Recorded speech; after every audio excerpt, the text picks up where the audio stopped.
नमस्कार. आवाज माझा वृत्तवाहिनीत आपल्या सगळ्यांचं स्वागत. वेळेच्या काही ठळक घडामोडींकडे. ठाण्यातील रिक्षा चालकांच्या बेशिस्तीला ब्रेक, महापालिकेच्या यंत्रणांना सतर्क राहण्याचे आदेश आणि मेट्रोच्या कामाचा वाहतूक व्यवस्थेवर परिणाम.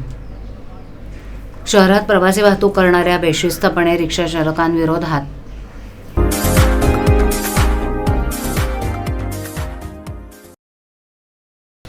शहरात प्रवासी वाहतूक करणाऱ्या बेशिस्त रिक्षाचालकांविरोधात ठाणे वाहतूक विभागानं कारवाईचा बडगा उभारण्यास सुरुवात केली आहे. क्षमतेपेक्षा जास्त प्रवासी घेणाऱ्या रिक्षाचालकांकडून 16 दिवसात तब्बल 1,14,76,000चा दंड वसूल करण्यात आलाय.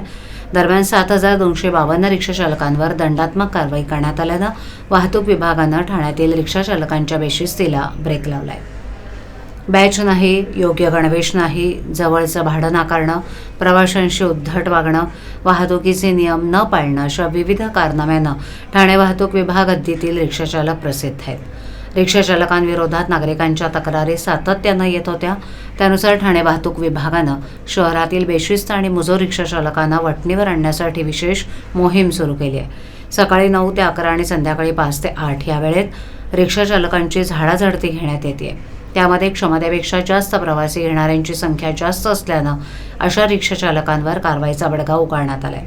1 ते 16 जून दरम्यान रिक्षाचालकांवर दंडात्मक कारवाई करण्यात आली आहे. यामध्ये 9,39,000 रुपये वसुली करण्यात आली आहे, तर 1,11,00,000ची वसुली बाकी असल्याची माहिती वाहतूक विभागाचे उपायुक्त पंकज शिरसाट यांनी दिली. दिव्यातील बेसुमार बांधकामांमुळे उच्च न्यायालयाकडून चपराक सहन कराव्या लागलेल्या ठाणे महापालिकेनं पंतप्रधान नरेंद्र मोदी यांचा महत्त्वाकांक्षी प्रकल्प म्हणून ओळखल्या जाणाऱ्या मुंबई अहमदाबाद बुलेट ट्रेनच्या ठाणे जिल्ह्यातील स्थानकाला बेकायदा बांधकामांचा विळखा पडण्याची भीती लक्षात घेऊन पालिकेच्या संबंधित यंत्रणांना आत्तापासूनच सतर्क राहण्याचे आदेश पालिका आयुक्त सौरभ राव यांनी काढलेत. बुलेट ट्रेनचं हे स्थानक दिवा भागातील म्हाताडी येथे उभारलं जातंय. दिव्याला यापूर्वीच पडलेल्या बेसुमार बांधकामांचा विळखा लक्षात घेता बुलेट ट्रेन प्रकल्प परिसर भूमाफियांकडून लक्ष होण्याची भीती यापूर्वीच व्यक्त करण्यात आली आहे. या पार्श्वभूमीवर आयुक्तांनी हे आदेश काढलेत. म्हाताडी भागात उभारण्यात येत असलेल्या बुलेट ट्रेन स्थानकाच्या सभोवतालचा परिसर हे विशिष्ट पद्धतीनं विकसित केला जाणार आहे. या प्रकल्पाच्या कामासाठी जपान आंतरराष्ट्रीय सहकार्य संस्थेचे अधिकारी, नॅशनल हायस्पीड रेल कॉर्पोरेशन लिमिटेडचे अधिकारी, ठाणे महापालिका प्रशासन, जिल्हाधिकारी यांच्या सातत्यानं बैठका सुरू आहेत. यामध्ये म्हाताडी येथील स्थानकाला बेकायदा बांधकामांचा विळखा बसू शकतो अशी भीती सातत्यानं व्यक्त केली जाते. दिवा परिसरात बेकायदा बांधकामं उभारणारी एक मोठी टोळी वर्षानुवर्ष कार्यरत आहे. बुलेट ट्रेन स्थानकाच्या दिशेनं जाणाऱ्या मार्गांच्या सभोवतालची मोकळ्या जागा या टोळीकडून लक्ष केली जाण्याची भीतीही संयुक्त बैठकीत उपस्थित केली जात होती. या पार्श्वभूमीवर ठाणे महापालिका आयुक्त सौरभ राव यांनी आपल्या प्रशासनाला सतर्क करत या भागात एकही अनधिकृत बांधकाम होऊ देऊ नका असे आदेश दिलेत. घोडबंदर मार्गावर बुधवारी सकाळी उशिरापर्यंत सुरू असलेल्या मेट्रोच्या कामाचा परिणाम येथील वाहतूक व्यवस्थेला बसला. सकाळपासून येथील पातलीपाडा ते कासारवडवली या दोन्ही मार्गिकांवर वाहतूक कोंडी झाली. त्यामुळे कामानिमित्त बाहेर पडलेल्या नोकरदारांचे हाल झाले. सकाळी शाळेच्या बसगाड्या देखील वाहतूक करत होत्या. त्यामुळे शाळेच्या बसगाड्यांनी प्रवास करणाऱ्या विद्यार्थ्यांनाही कोंडीचा त्रास सहन करावा लागला. घोडबंदर मार्गावर वडाळा, घाटकोपर, कासारवडवली या मेट्रो 4 मार्गिकेच्या निर्माणाचं काम सुरू आहे. बुधवारी सकाळी येथील पातलीपाडा भागात मेट्रो मार्गिकेसाठी गर्डर उभारलं जात होतं, परंतु या कामाला सकाळी 6:15 वाजण्याच्या सुमारास घोडबंदर मार्गावर वाहतुकीचा भार अधिक झाला. त्यामुळे या मार्गावर मोठ्या प्रमाणावर वाहतूक कोंडी झाली. दोन्ही मार्गिकांवर पातलीपाडा ते कासारवडवलीपर्यंत वाहतूक कोंडी झाली होती. वाहन चालकांना अवघ्या काही मिनिटांचं अंतर पार करण्यासाठी अर्धा तास लागला. शाळा सुरू झाल्यानं मार्गांवर शाळेच्या बसगाड्यांची वाहतूक वाढली. त्यामुळे विद्यार्थी देखील या वाहतूक कोंडीत अडकून होते. शाळकरी मुलांना, नोकरदारांना या वाहतूक कोंडीमुळे वेळेत पोहोचता आलं नाही. सकाळी 8 नंतरही वाहतूक कोंडी कायम होती. काही वाहन चालकांनी अंतर्गत मार्गांचा वापर करण्यास सुरुवात केली, परंतु अंतर्गत मार्गावर देखील वाहनांचा भार वाढून कोंडी झाली. श्रीमती सुनीती देवी सिंघानिया स्कूलमधील शिक्षकांसह सुमारे 45 विद्यार्थ्यांना डेंग्यू आणि मलेरियाची बाधा झाल्याचं वृत्त ठाण्यातील वर्तमानपत्रातून प्रसिद्ध झालं होतं.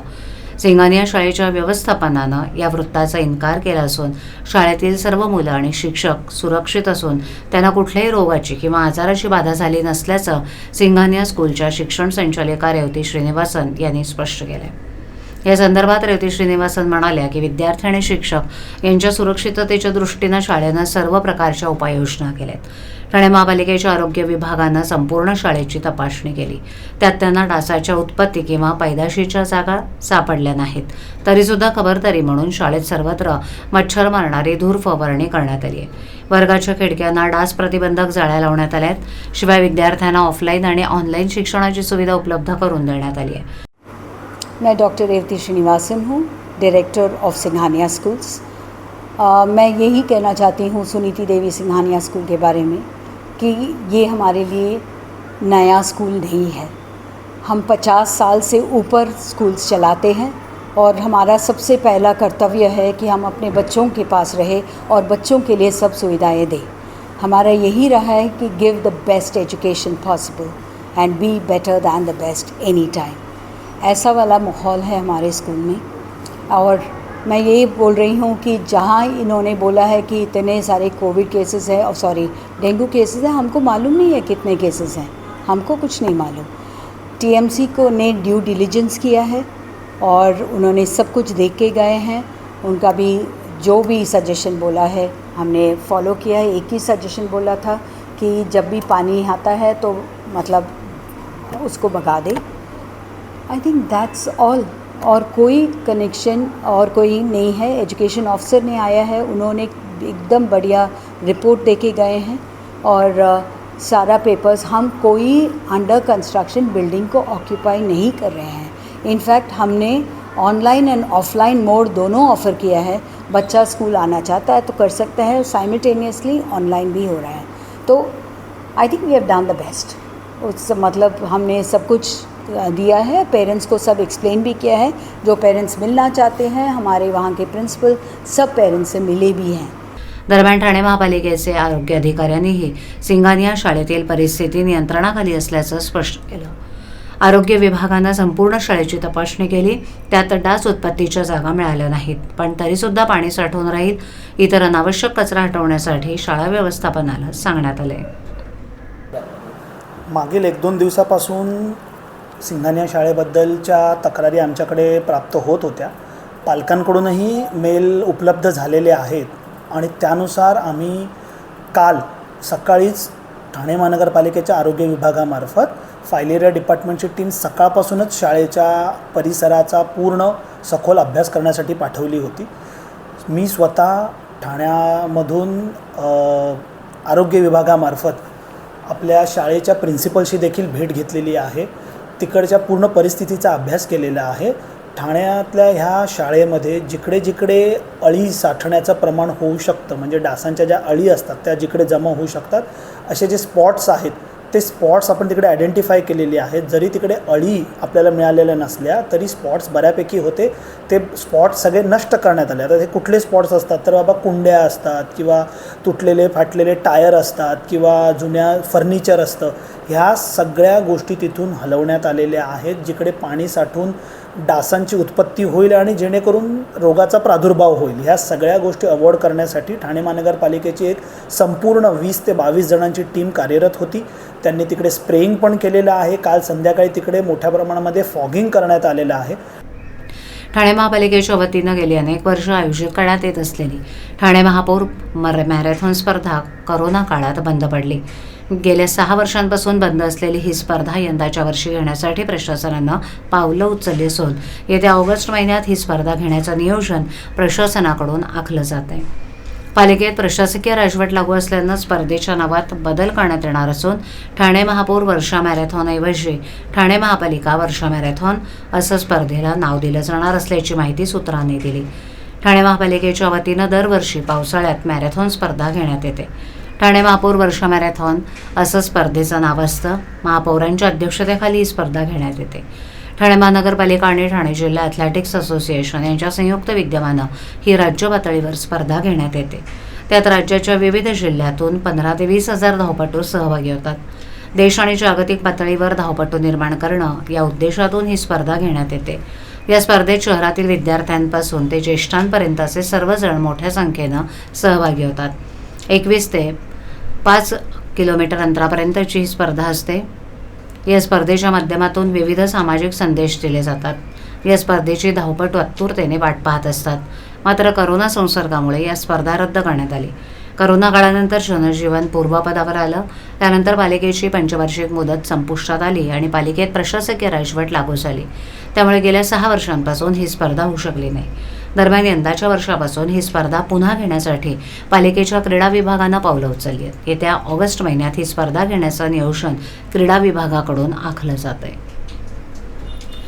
केवळ खेळाडू, विशेषतः महिला खेळाडूंच्या सुरक्षिततेसाठी बांधण्यात आलेली चेंजिंग रूम्स कोणतीही पूर्वसूचना न देता आकसबुद्धीनं तोडण्याचं काम ठाणे महापालिकेनं केलंय. आता उच्च न्यायालयाच्या निकालानंतर पालिका स्पोर्टिंग क्लब कमिटीचे झालेले नुकसान भरून देणार का, असा सवाल 101 वर्ष पूर्ण करणाऱ्या स्पोर्टिंग क्लब कमिटीच्या पदाधिकाऱ्यांनी केलाय. सोमवारी 16 जून रोजी ठाणे महापालिकेच्या अतिक्रमण विभागानं खेळाडूंच्या सोयीसाठी बांधण्यात आलेली चेंजिंग रूम, इंडोर खेळपट्टी तोडून टाकली आहे.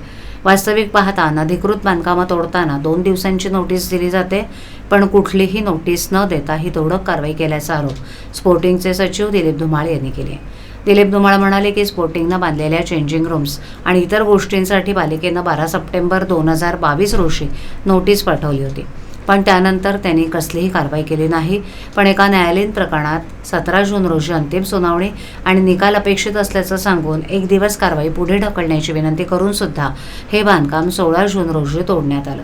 उच्च न्यायालयात दाखल करण्यात आलेल्या एका जनहित याचिकेवर 9 जून रोजी झालेल्या सुनावणी दरम्यान 17 जून रोजी अंतिम सुनावणी घेण्याचे निर्देश देण्यात आले होते. त्यामुळे या प्रकरणात उच्च न्यायालयाचा निकाल येईपर्यंत थांबावं अशी विनंती स्पोर्टिंगच्या पदाधिकाऱ्यांनी केली. आज या प्रकरणात उच्च न्यायालयानं स्पोर्टिंग क्लब कमिटीच्या बाजूनं निकाल दिला असल्यानं धुमाळ यांनी सांगितलं. केवळ न्यायालयीन प्रकरणात निकाल आपल्या विरोधात जाणार असल्याचा अंदाज आल्यानं केवळ त्रास देण्यासाठी ही कारवाई केल्याचा आरोप स्पोर्टिंगच्या पदाधिकाऱ्यांनी केला. यावेळेला स्पोर्टिंग क्लब कमिटीचे उपाध्यक्ष किशोर ओवळेकर, कार्यकारिणी सदस्य सुषमा मडवी, सदस्य ॲडव्होकेट अमीर शेख, संदीप पाचंगे उपस्थित होते.